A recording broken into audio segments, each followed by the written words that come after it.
This video is sponsored by Skillshare. Hey all you cool cats and kittens! Today we'll be reviewing a board game about a zoo, and as we know, all zoos are great because nothing bad ever happens in them. Let's get the cat right out of the bag. Ark Nova is just elephantine, a huge box filled to the brim with bits, boards, rules, and yes, over 200 cards. And if you're used to games that are shorter on the time and easier on the noggin, then you might be going, thanks, but I'm gonna go watch paint dry instead, which, fair, but the first thing I want you to know about Ark Nova is how straightforward and thoroughly enjoyable it is in spite of the stodgy genre it caters to. Which brings us straight to the rules explanation. You're gonna teach all of this on camera? Yeah. Why do you do this to yourself? It's not as if we get any money for it. Yes, we do. People donate to us on patreon.com/nopunincluded.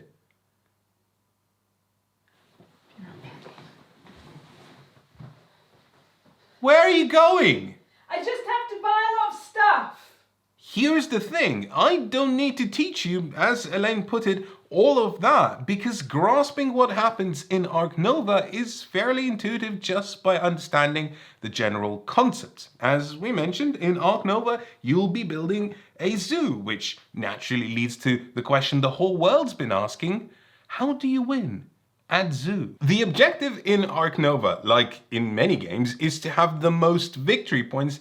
But here there are two different types of victory points called appeal and conservation, collected on two tracks wrapped around the board. Both of these start on opposite sides of the board and advance in opposite directions. So for example, if I got some conservation, I'd advance this marker that way. And if I got some appeal, I would advance this marker that way, all the way back around to this way.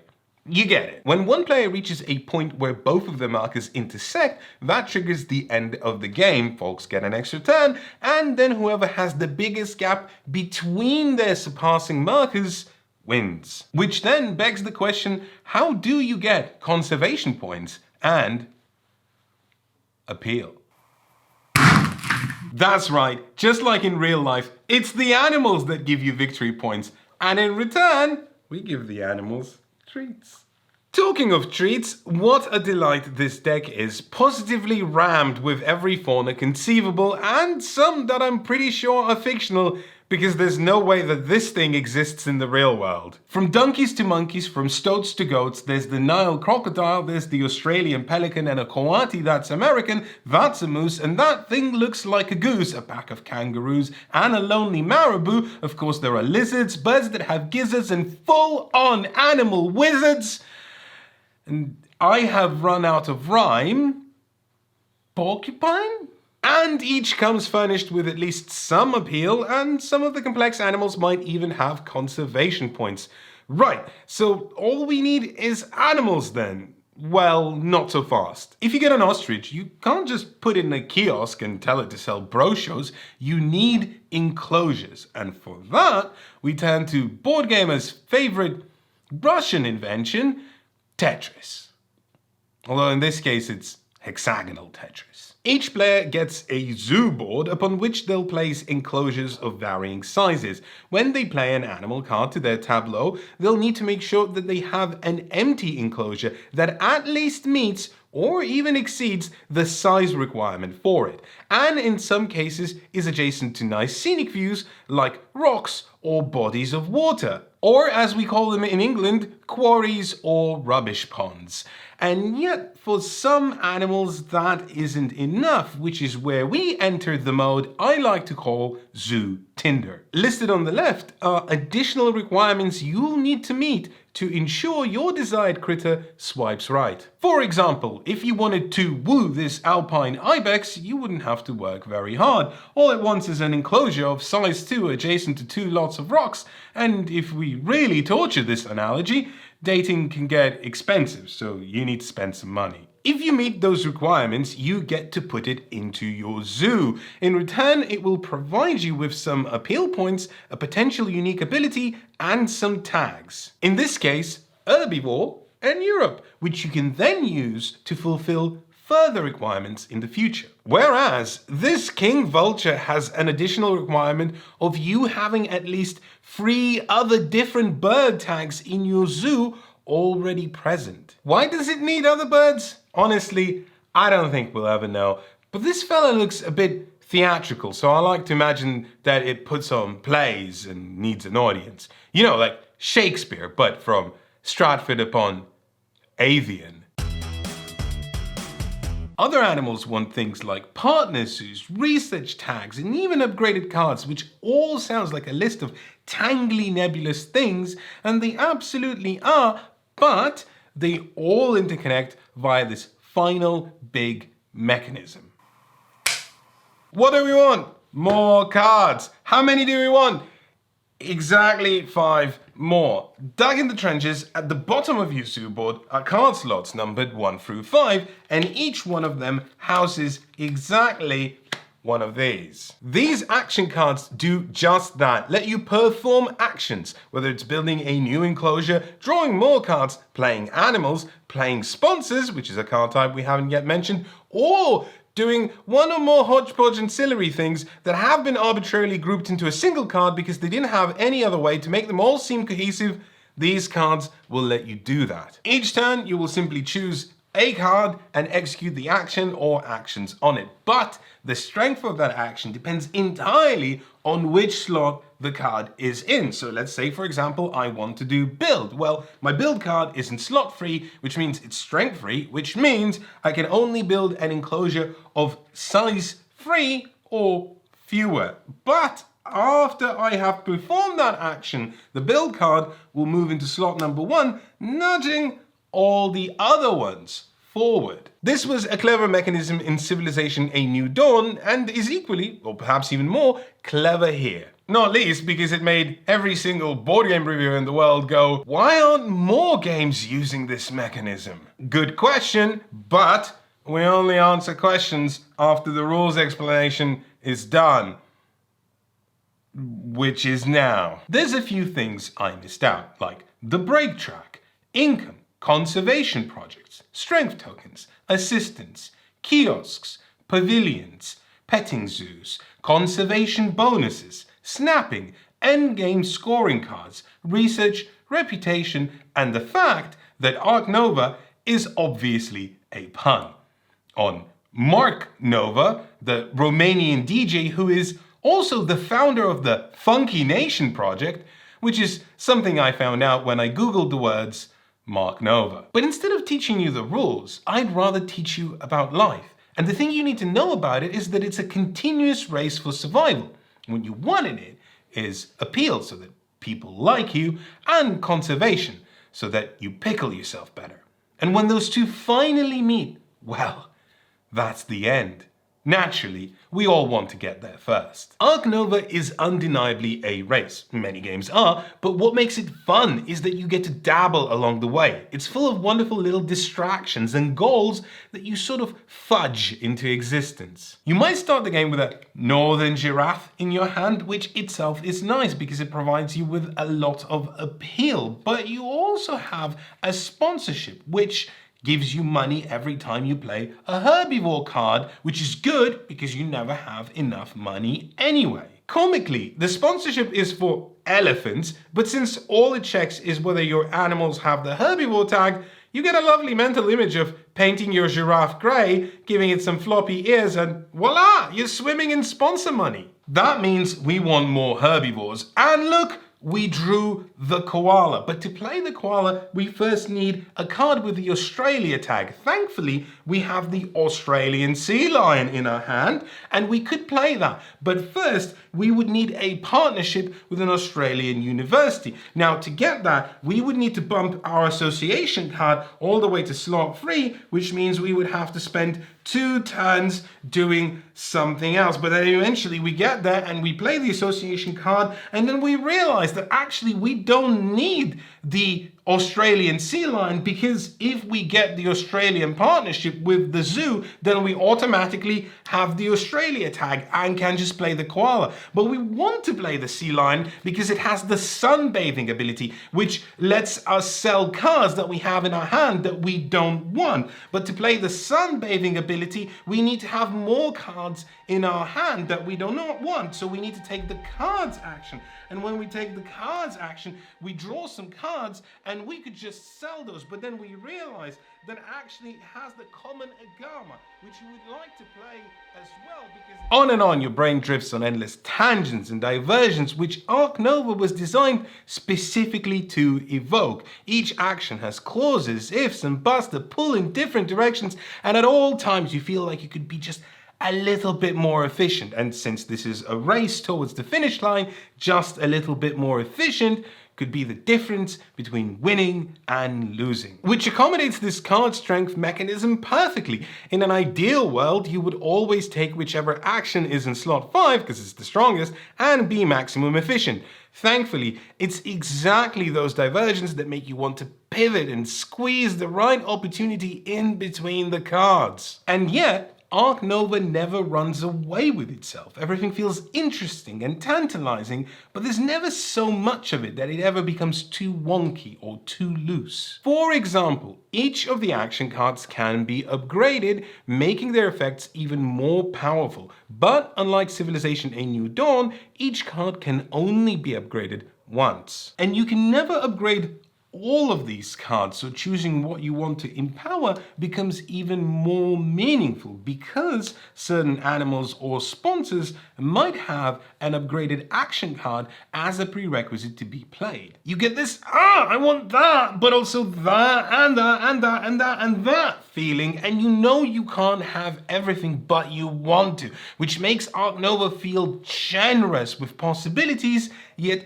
tight enough to contain it in a shell that feels logical and fair.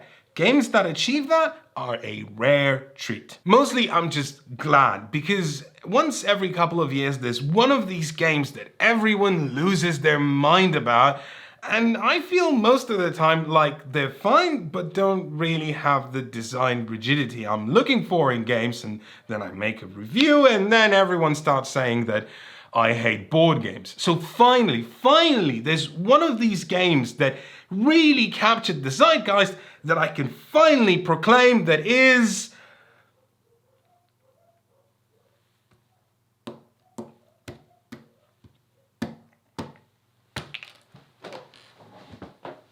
I can't! I'm sorry, I really just can't. Listen. I'm not going to tell you that Ark Nova isn't a great game, because I think it's so plainly obvious why people like it.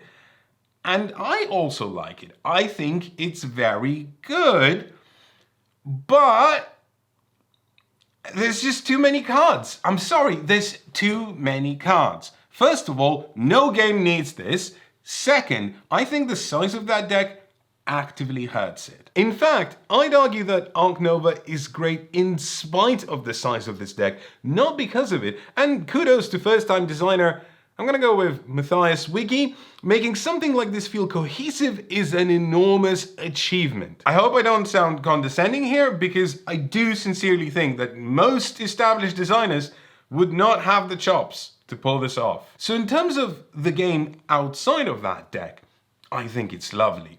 But within it, things start to get weird. And it isn't even the number that's the problem, it's what's done with that number. Let me tell you an example. So this was our first game of Ark Nova. Imagine you're just thrust a bunch of cards and you want to make something coherent out of it. Well, thankfully, there's always these public conservation projects that ask you to collect a bunch of stuff, like have an X number of herbivores or animals from the Americas. If you do, you'll get a lot of conservation points, which is great. It gives you goals and something to aim for. So in that first game, I had a bear card in my starting hand, and one of the conservation projects was predators, and that aligned perfectly with my goals because bears are also classed as predators.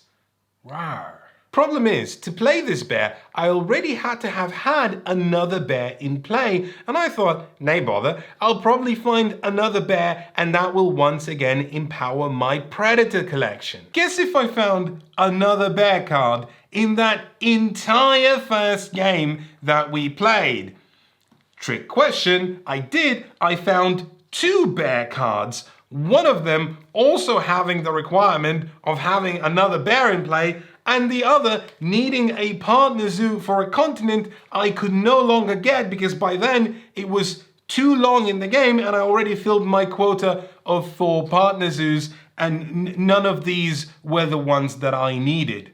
That's not game design, that's a hostage situation. Okay, I'm obviously hyperbolizing, and looking back on it now, it does sound quite funny. And also ludicrous. Here's a line of bears waiting diligently to get into my park, and me, like Peter at the gates of heaven, telling them, you must gather your party before venturing forth. Alright, I get it. It's not the game's fault. It was just trying to teach me that bears are a strategy, but one that I shouldn't focus on unless I find Papa Bear first. It's a particularly excruciating 2-hour-long lesson, but whatever. Except all of my subsequent plays left an equally unpleasant impression. It's just hard to find the cards you want in this game. I do want to highlight that this dilution in no way inhibits your ability to play the game well. If all you want to get out of Ark Nova is victory at the end, just reframe how you play this game. React to what you draw and find ways to make it work. After all, each animal card does provide you with more fewer points, so all you have to do is just keep playing them. I'd argue it makes the game less fun overall. You're running a zoo for heaven's sake. The whole point is having fun collecting animals. It's like Pokemon, but for boomers. If I'm gonna sit here for 2 hours wrangling the grooves in my brain, I want to feel like I achieved something cohesive at the end rather than reacting to whatever was thrown at me. Consider finally the action selection mechanism. The almost only way you get new cards is by choosing the cards action. Yet, if you want to be efficient about it, you will want it in the number 5 slot. So turn after turn, you will inch it forward and forward until finally, and then you draw 4 cards and look at them, and they're all bunk.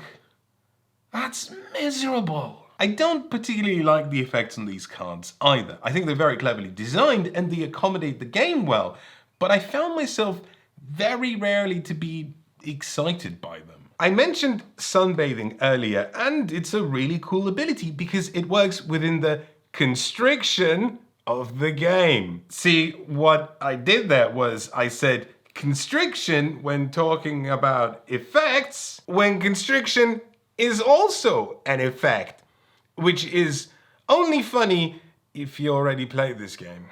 Anywho, so to utilize sunbathing as an ability, you should already have cards in your hand, and you'd rather they were cards you wouldn't mind getting rid of. Which on one hand seems neat. The game knows you're going to draw a bunch of junk, so it leverages itself to offer you a clever outlet of translating that junk into money, which is hard to get, so you can play cards you actually want. But what ends up happening more often is you drawing a card with sunbathing when you have no cards in your hand. Well, you could draw some more, but your opponent is about to trigger a break and then all your cards are gonna get wiped anyway because that's when hand size is checked. Or alternatively, you might just never draw a card with sunbathing and then you're just stuck with all of that junk in your hand. I like that all these abilities interact within the rigidity outside of the deck. It's hard to do things, so all these effects push levers and make the gears turn. And on paper, get it, because it's cards, that sounds good. In play, however, they are too unpredictable to matter because once again, the difficulty and concern of the game is outside of that deck. So all of this feels too circumstantial. The whole thing reminds me of A Feast for Odin, a game with over 60 action spaces, yet it turned out you at most wanted to do 20 of them, with the other 40 being predestined strategic mistakes. Yet, when a few years later the Norwegians expansion came out, instead of just chucking more things at you could do, it changed what the 60 plus actions were and how they worked. And the game was better for it. You could play, enjoy, and be good at A Feast for Odin without that expansion, but making all options strategic possibilities made that game so much more fun. This isn't a perfect analogy, but I hope you can see what I'm getting at. It's not that some cards aren't as good or as bad, it's just that they're too diluted. And whilst the game is functional the way it is, and in many regards fun, I just feel like it would be a lot more fun if you didn't have to spend half your time digging through a never-ending mountain of cards. Ark Nova is already a very popular game, and it's inevitable that it's going to end up with a bunch of expansions. Seeing how this genre's obvious influence and predecessor Terraforming Mars has gone, I'm a bit wary that those expansions are going to be more cards or more mechanisms. So here's my challenge to the designer, developers, and publishers. Maybe adding more isn't what this game needs.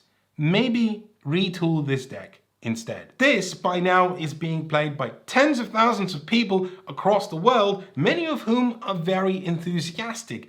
And I know I'm not the only person that feels this way, and designing a deck with over 200 cards balanced to feel fun was always going to be impossible. But with so much feedback, I feel like this is one good expansion away from being a game we will remember for a very long time.